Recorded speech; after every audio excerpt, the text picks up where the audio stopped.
Good morning, everyone. My name is Sinead McCrohan, and I am delighted to welcome you to DCU's #Think Languages webinar this morning. I can see on my list here that there are lots of schools already tuned in, so we could be streaming to dozens of classrooms around the country, and we are absolutely delighted that you've chosen this webinar to kick off the official College Awareness Week across Ireland. So delighted to be here and really happy to have you guys tuning in. My name is Sinead McCrohan. As I said, I'm going to be hosting the webinar today, and I'm going to, in a couple of moments, welcome in our fantastic panelists to the call who are going to tell you about their stories in studying languages. You might be in TY at the minute, maybe younger, maybe a little bit older, thinking about what you might like to do when you leave school. It might feel like a million miles away, but trust me, it absolutely flies by, and all of a sudden you'll be in sixth year deciding whether or not you want to go to university, go into a job, maybe an apprenticeship, go traveling, anything like that. And this webinar today is going to show you the opportunities that can come to you if you choose to pursue languages at third level, whether it's study 1 or 2, maybe you want to go into translation studies, or you would just like to learn about different cultures and communicate with people who don't speak the same language as you do right now. So I'm going to begin welcoming our panelists onto the call, and they're going to share each a couple of slides that explain their stories with languages. And what's really helpful on Zoom as well is that there's a nice Q&A button at the bottom that everyone should have access to at the minute. So if there are questions throughout the presentation, please do throw them in. We'll try to address them at the end, or if we need to talk about them during the presentations, we can do that either. But please ask as many questions as you can. It's a great opportunity to have so many experienced panelists on the call with us this morning. So without further ado, I will start adding them into the call. So our first panelist is Dr. Lucía Pintado Gutiérrez, who is working in DCU as an assistant professor in applied linguistics and Spanish. So Lucía, I'm going to promote you to a panelist now. I let that do its magic in the background.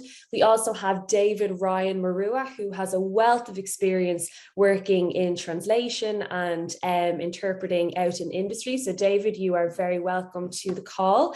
Then we have two student representatives who are going to be talking about their experience studying languages in DCU. So we have John Kirwan, who is a student of applied language and translation studies in DCU. And then we have Alice Jack, who is studying our Bachelor of Joint Honours, and Alice is studying law and French as part of that course. So everyone should be in the call in a moment's time. It's hard to trust tech, especially on a Monday morning, but it seems as though we have done it. Good morning to our panelists. How are you guys? Good morning. How are you, Sinead?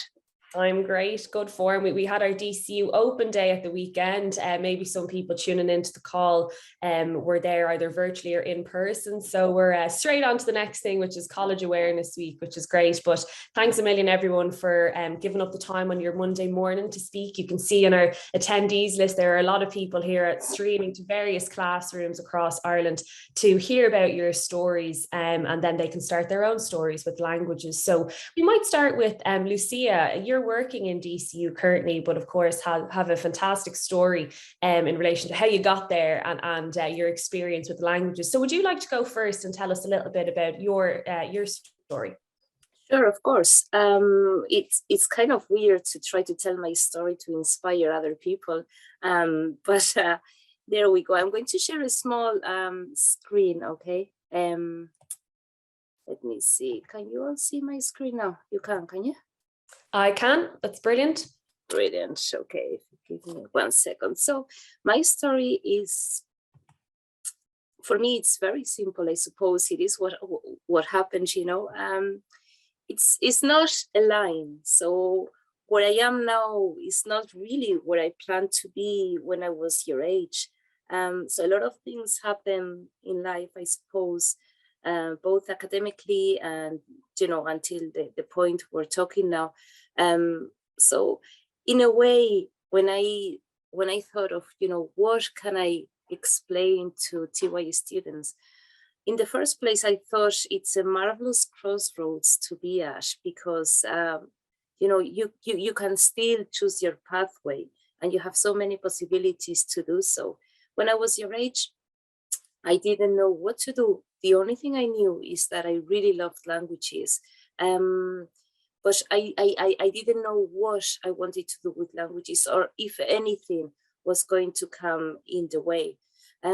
So the little image here with all the pieces of a puzzle is, me trying to give that message that my life and my story are more a patchwork and a puzzle that keeps building on than anything else.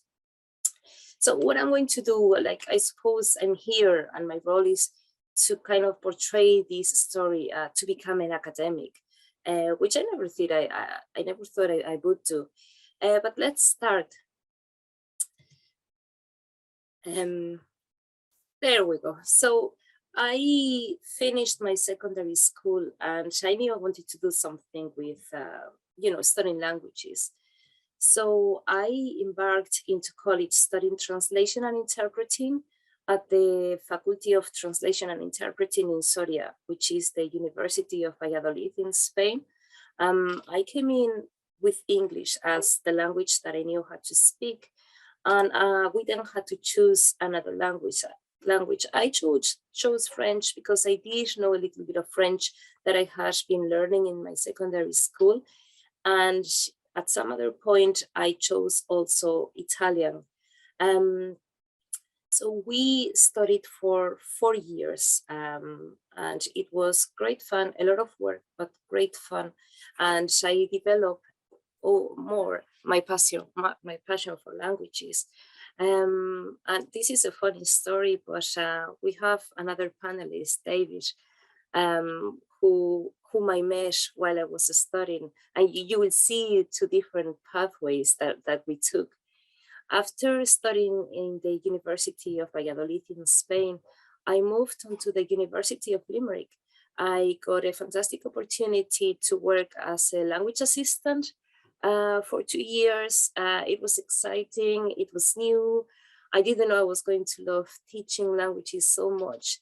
And after those 2 initial years, I got a contract for an extra 5 years. So I worked there for a total of 8 years, and great part of my life. While I was studying, or while I was working at the University of Limerick, I did start studying a master's by research, and it had to do with studying languages and teaching languages. And that's the way I really started doing my PhD. After I finished at the University of Limerick, I moved on to the UK. So I worked at the University of Leicester for an extra 4 years, where I had the chance to develop further my profile, but also to finish my PhD. And it was in 2013 that I came to DCU, which I thought it was a great opportunity, and I also couldn't wait to come back to Ireland. But this is kind of like the overview of my academic career. There is more to that. So I've always had a very close relationship with Ireland. I was sent to Ireland when I was quite young. I was only 11 when I first came in, and I kept coming in after, every summer. I didn't go to any school. I just happened to be located or to be allocated with an Irish family. We got on great. So I kept going in for 10 years or so. And that is one of the reasons why I wanted to come to Ireland and study or work, if possible, here. That is why I would have come to UL. As well as studying hard while I was in college, I had the opportunity of spending 1 year abroad. I went to Belgium, to the University of Mons, and I spent 10 months there. And it was a great eye-opener, because I always thought I loved English, but then I discovered that I also loved French, and then other languages like Italian. So as you can see, the little classroom down below, that is my kind of everyday for the last 20 years since I arrived to UL, and I started my teaching practice, and then my profession, teaching at higher education. But that is not the only thing that I have done. As I was saying, life happens in the way. I do have experience also working as punctually as a translator and interpreting an interpreter. You can see there two lions from opportunities I had to work as an interpreter in Africa. But I've also worked locally with farmers working for Bohar. So my message is, life, so what you think might happen, might not happen. I thought I was going to become an interpreter when I first joined my degree. Then I thought I was going to be a translator, and then I happened to be mostly a teacher. Working in higher education is so rewarding. It gives you, loads of opportunities, keeping in touch with young people and learning from them and trying that they develop, kind of as an interesting life, both academically and outside. So it's just great. I know David for the last 20 years, and his profile is, it's just like great. And same thing with John. I've known John for the last 4 years. So hi, John. So, they'll be able to give you way more, I suppose, feedback or information on what you could do. Anyway, I'm talking over the line, so thank you for that, Sinead. Not at all. And thank you, Lucía. I really liked what you spoke about at the start of your presentation about, I didn't really know what I wanted to do. I just knew that I liked languages. And that's really all you need, because as you said, life is not predictable as much as we'd like to make a very set plan for what we want to do. And there could be a student listening today who thinks, no, this is exactly what I'm going to do. I'm going to go on to work as this for the rest of my life. But I mean, recent studies have shown that, especially people graduating nowadays will have something between 12 and 14 different jobs in their life. And studying something like languages gives you the flexibility to not only travel around jobs, but also the world. As you've shown us, you've been all around the place due to your studies of languages. So that's really encouraging, I think, to students listening today who maybe aren't sure what they'd like to do. As long as you can figure out what you enjoy, and then you can just go from there, and it will work itself out. So as you mentioned, Lucía, you go far back with David. You met him during your studies. So David, we'd love to hear about your story with languages and where they've brought you around the world. Good morning, everyone. Can you hear me well? Yep. You can. Okay, good morning. I'm going to share a screen as well. See if this works. So, can you see the screen? Yes, we can. And then if you want to hit, there might be a present button just so it goes there. The big screen. Yeah, that's the one. Okay. Well, good morning. I would like to thank the DCU. I would like to thank Lucía for inviting me to this session, and Sinead for organizing and making this happen. It's a big pleasure to be here and speaking in front of so many people and all the students. My name is David Ryan. I am from Bilbao, a city in the north of Spain, and I would like to share you my story and how I became passionate about languages and how I turned that passion into a work I've been doing ever since I started working. So first, I'm going to explain a little bit about my path. When I was about your age, when I was a teenager, I already started to develop this passion about languages because I like music. I listened to a band called Queen that you probably know, of course, and I wanted to know like the lyrics. I wanted to know what they said. So they that took me to learning and to developing my English knowledge, and it's something that I liked very much, music. And then from there, I started to get interested in French. I lived in Bilbao, so I was very close to France, and every now and then I went to France to learn French. And there I met another person who had a German. They used to study a German in class. So I started to get interested in German, and from there I then went to do the Leaving Cert, but I didn't know what I wanted to do with my life. I didn't know what I wanted to work in. I knew I liked languages, but I didn't know what to do. In fact, after doing my Leaving Cert, I decided to study philosophy, which is in a way is not related to languages. Well, it is, but not as very directly. And there, when I was studying at the first year at University in Madrid, philosophy, there was a subject which was translation of German authors, philosophers, translation from German into Spanish. And I had never done translation myself. So I had some knowledge of German, and I was very interested in this subject. So therefore, I started to develop my interest in translation. And then I decided to stop, to stop studying philosophy, and I started studying translation and interpreting studies. So this is where Lucía and I met at the University of Valladolid in Soria. And there was an undergraduate course of 4 years where we covered many different topics, but all related to languages and culture. We also learned how to translate, how to interpret, and from there I developed the desire to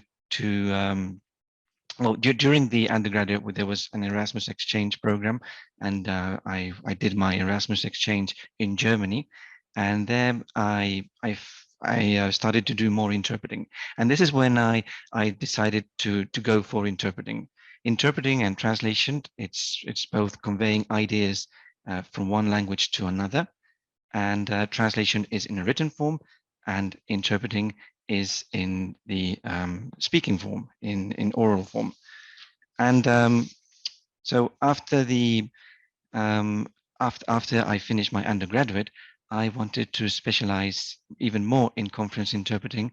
So I continued my studies in Switzerland, where I specialized in conference interpreting.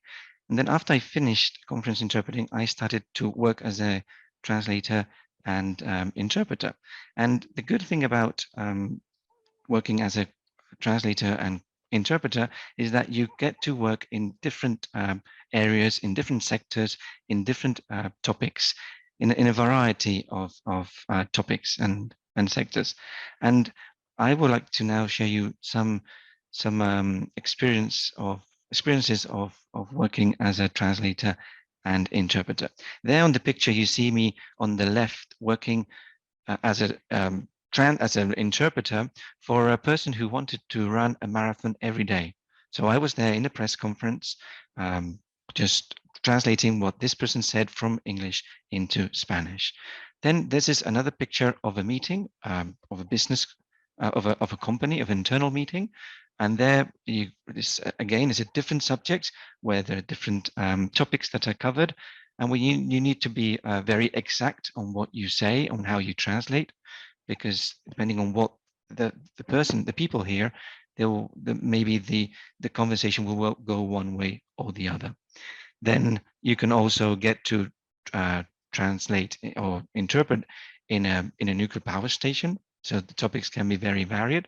This is the picture of a control room in a nuclear power station.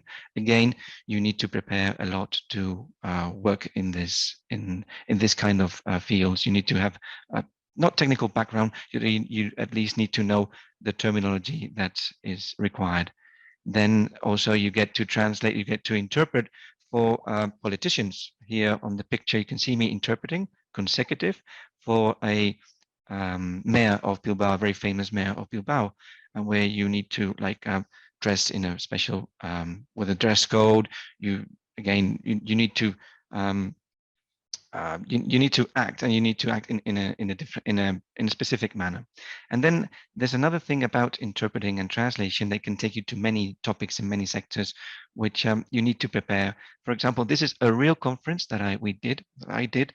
It was on it was veterinary, and it was on that speech was on respiratory diseases of snakes. I would never thought that I would ever be interpreting this subject in my life, but languages took me to do this job, and it was very, very fascinating to learn about snakes. For example, you don't become a snake expert, but you do become a linguist, because you get to know the terminology, specific terminology for that sector. And then there's also another part of the job is that some of the conferences can be multilingual, i.e. I mainly translate from Spanish into English and English into Spanish. I also covered French and German at the beginning, but then I specialize more in English. But then you get to conferences where there are other languages, and you can, if you don't understand a language, you can pick from another booth so that you can understand the message and you translate. So after this 15 years of experience working as a translator and interpreter, and before, or just a little bit after COVID kicked in, I decided to change my career. So I always had the call in me of becoming a teacher. And so I had to answer that call, and I started studying a master's in education. And I completed the master's in education, and then an opportunity came about this year to become a teacher in a secondary school here in Ireland. So now I'm working as a language teacher, and I'm also, it's given me the opportunity to learn Irish, to learn another language apart from the languages I already know. It has allowed me to enter into another language, which is, by the way, difficult, but very, very beautiful, I have to say. So I would like to just conclude my presentation with leaving you some key messages. It was at your age, and like Lucía said, like Sinead said, you're not sure what to do. But if you like languages, especially if you like them, languages can be an access to many, many sectors and many different ways of working, living, communicating, traveling. So it's in fact, if we think about Lucía, if we think about the people who finished our degree, like we all have ended up in a way in different sectors, in different fields. So we all went through one door, but then we ended up in different doors, and we all seem to be happy that we're working with languages. So languages opens up a plethora of opportunities, work-wise and life-wise as well. So it's very important when we learn a language, I think, is that we have some connection to the language, that at least we like it. Like I said that I like Queen, and they sang in English. There's got to be that connection. For example, I also learned a lot of French listening to Zaz, a French singer. There are different ways, but there's got to be that connection. It doesn't have to be like, I'm going to learn a language because it's going to allow me to work somewhere. Well, there needs to be a bit something else than just work in a way. And then you also, in translation, is very important, if you're working into your mother tongue, to cherish your own mother tongue. We mustn't forget our mother tongue. That's very important, because we need to continue developing our mother tongue to not only the languages that we learn. And yeah, that's it from my side. And thank you very much. Kufra Magat. Gracias. Thank you, David. Some incredibly thought-provoking points there about, even just an interest in language. You don't necessarily have to want to study a language because it's going to bring you around the world or give you certain lines of work. Even something as simple as you said, knowing what Queen were singing at a young age, that's just as important. And behind every language, obviously, is history and culture, and to care about that is probably just as important as knowing about working abroad and things like that.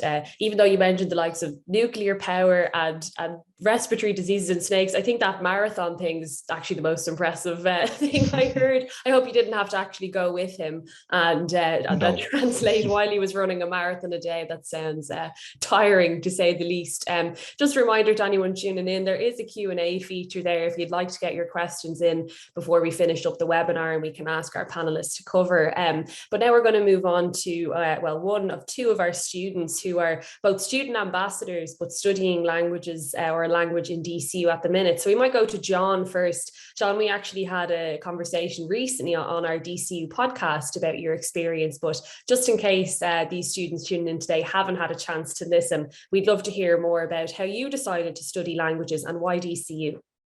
Perfect, yeah. So everyone can hear me okay? Yeah. Perfect. So I'm going to start sharing my screen, and I suppose we'll jump straight into the presentation in a second. I just have to get where is it now?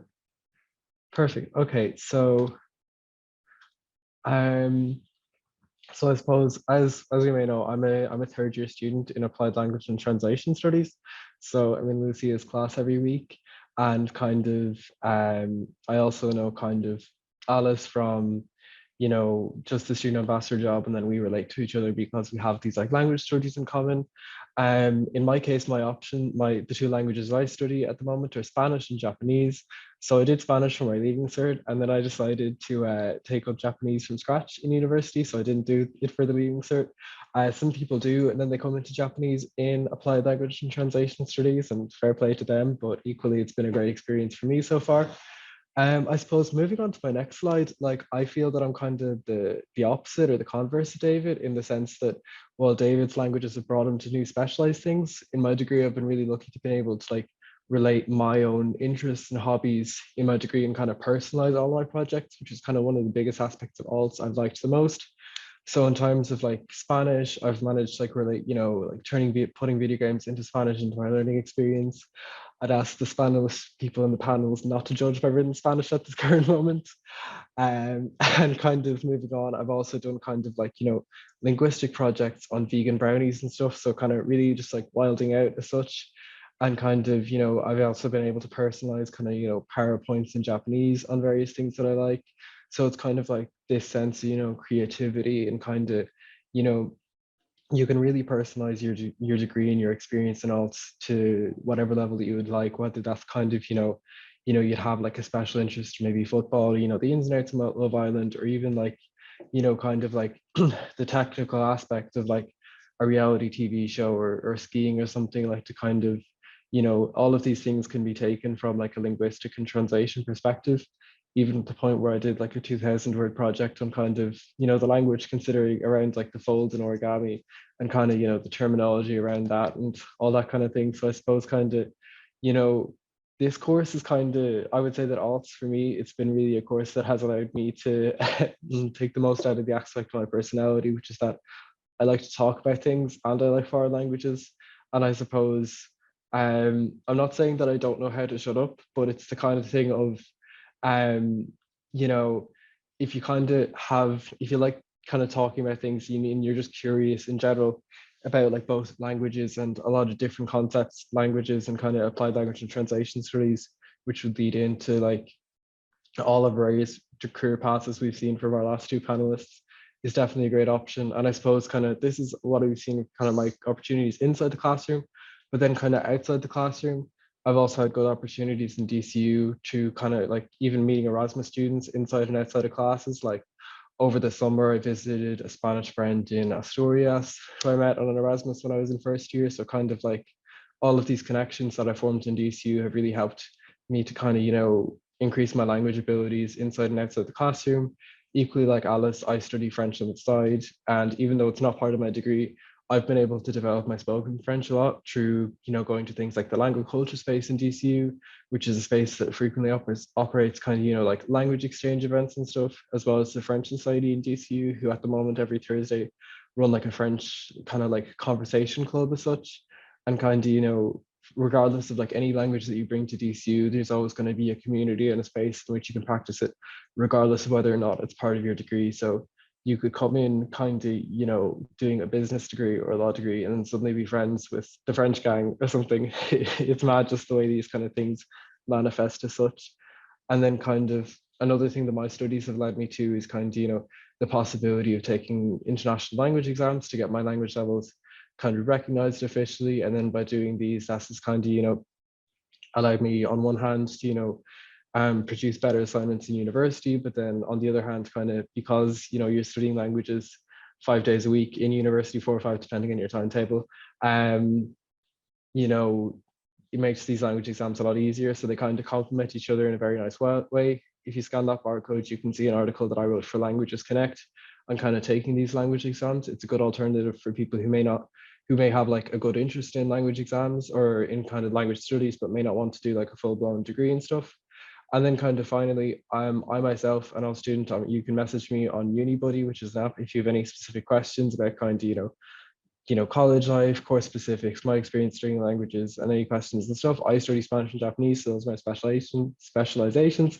But equally, you can message Maya Glaz, who does Spanish and German, if anyone is more interested in the German side of things. I suppose that's all from me at this moment. Thanks so much, John. it's great to hear that you're able to explore your own areas of interest while in university and pairing that with languages. I know the students might feel maybe that the current curriculum for languages in secondary school they might feel a little bit restricted in terms of you have to do your listening, you have to do your reading comprehension, you do your oral and all of this, but you're doing presentations about vegan brownies when you get to university, which is really cool. But thanks, John. It's so you're doing Japanese, Spanish, and you're also choosing to do French on the side as well. Fantastic. You can't get enough of languages by the sounds of it. Why not? Exactly. Yeah. Why not? Thanks so much, John. And we'll pass it over now, the final microphone, the virtual microphone, over to Alice Jack. So Alice, you're an example of a student who isn't studying kind of languages exclusively. You're taking a joint honours, which means you study two subjects, one being law and one which is French. So how have you found that experience so far? So I found that experience great. I actually do have my own PowerPoint presentation. I'm going to whip up onto the screen for everyone. Very similar to John's, but hopefully this can give everyone else a little bit more insight into studying a joint honours with the language. Let me just get my screen up together now. So basically, I want to talk a little bit about how I got interested in French. It's very different to the rest of the panelists myself. I'm actually part Swiss, so my family comes from Switzerland. And I've had family who've lived in Switzerland for more than 30 years and really love speaking French since they live in Geneva. And I've constantly been surrounded by languages my entire life. I have family members who speak like 10 languages because they just love them so much and their job requires them to do so. So when I was kind of thinking of what I wanted to do in college, I jumped around from absolutely everything you could possibly imagine. I wanted to be a teacher. I wanted to be a scientist who's really bad at science. And then I finally found the kind of middle of the road for me, which is doing two things that I'm incredibly passionate about that can link together as well. So I'm actually doing law and French, which to me is pretty much the dream. Might not be for others, but I really, really enjoy it. So this is just kind of a little insight into what I've been doing with my French. So I've gained skills in learning how to, present a French style CV. I'm doing a job interview in French class later on, so let's wish me luck on that one. I've also gotten to talk about things that are important to me and things that I want to stand up for in my French classes as well. So I did a presentation on racism and Islamophobia in France last year as part of one of my language classes, because as a law student, I'm very argumentative. I like to argue and I like to debate things. And, learning French has helped me to not only learn a language, but it's also helped me to really broaden my knowledge of other societies as well. So there you can see we did a presentation on where the colours of the French flag come from, what they mean and why they're there and things like that. So that's an aspect of French that I really, really, really enjoy, is learning more about the society, the art and the literature, because that's where my basis of French really came from. And then you can see it is in English, but it did link into my French classes of textual analysis. So learning basic linguistic skills and how to apply them to text, which is something I've found I've really enjoyed as well, because I've always loved the kind of more linguistic side of learning languages as well, and finding like the root of languages and all that sort of stuff really appealed to me. And that's the one thing about doing a language in DCU I found. There is a genuine, very broad scope of what you can do. So I did translation practice, learning how to use online translation tools, and I subtitled an entire video last year, which was really great experience to get me into the translation of all of that. So that's just a little bit of what I've been doing over the past 2 years, which is something I've really enjoyed. And as John spoke about, we do have a great community to learn languages in DCU, which I really enjoy as well. I found that my minimum of my French has been really, really, really helpful to me when I'm just meeting people on campus. I've become friends this year with a lot of Erasmus students who have actually come to campus, and it's a very much, I'll practice my French with you and you practice your English with me. So I'll speak to them in French and they'll speak to me in English. And if we mess up, we'll help each other out. So that's something I really enjoy. Also, I'm looking at my Erasmus options for next year, which is terrifying, but it's all okay. And there's an email there that I put there from Maria Loftus. She's one of my French lecturers, and I actually emailed her when I was in TUI, because I found her email on DCU and I said, this woman must have some sort of insight. And I emailed her and she gave me so much more information. So that is there if you do want a little bit more information about studying languages in DCU as well. And these are some of my options that I'm looking at for next year. If anyone can, if anyone has been there, please let me know if the cities are nice and things like that. And I do pop along to some of the French Society events as well, as I find it's just a great way to network with other people who are genuinely passionate about the language as well. So that's pretty much it for me. I'm also on UniBuddy as well, if you want to chat to me about languages, or if you want to talk to me more about joint honours and things like that. And there's a QR code there that will take you to the SALIS website as well for more information.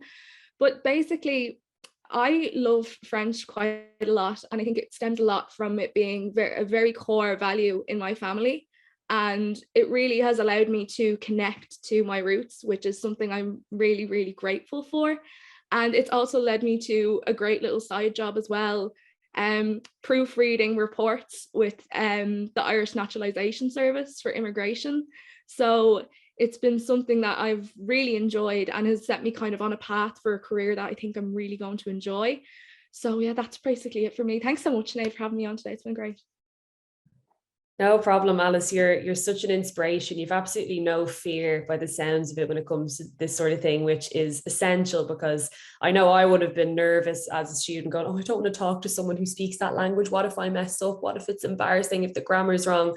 Doesn't matter. As you said, you're working with or you're helping out other students who want to improve their own English, and everyone is doing the best they can, which is the main point. We only have 2 minutes left of this webinar, which is fantastic because you guys have been able to flesh out your story so well. So just for anyone listening in, if you do want to ask a question, please throw it in the chat or the Q&A box as soon as you can, because we will have to end this at 9:40. But I'm just going to throw in the chat a link if any of the teachers want to click into that. It's the list of the courses we have within our School of Applied Languages in DCU. So whether you want to learn more about John's course, Applied Language and Translation Studies, Alice's course, the Joint Honours with a Language, or equally if you're interested in maybe business, we do also have some business courses that cover languages as well. So whether you want to go ahead and learn 10 different languages in university, if you'd rather just do one with another subject, we have a lot of options on DCU. If you're watching this back on record, you can always contact us at studenthelp@dcu.ie, which is our general inbox for any queries relating to anything to do with DCU. So whether you'd like to get in touch with one of our panelists to ask some more, or maybe you'd like a copy of the slides or anything like that, please do let us know and we can arrange that, no problem. As well as that, we are across social media if you'd like just quick access to videos or content about DCU. As I said, there's a longer podcast there that I've done with John about his experience. Even we have a tour of the language culture space in DCU. That's on our TikTok account, which is Dublin City University. So we have loads of opportunities there for you guys to continue your engagement with DCU. And we will have a TY Open Day next April, and you can register for that online. You might see some of these familiar faces there if they're working around campus. David, we might fly you in just to hang around for the TY Open Day, but I don't see any questions coming in, which means everything was covered within those presentations, which is fantastic. A huge thank you to everyone who's tuned in to watch live, and an even bigger thank you to our panelists who have given up their morning to chat to you about their story. We always have open doors here in DCU if you do want to get in touch, and we really hope to see you soon. Continue your studies with languages. You can see how far they can take you and the opportunities that they open up as well. So many thanks, stay safe, and we'll chat to you guys soon. See you later.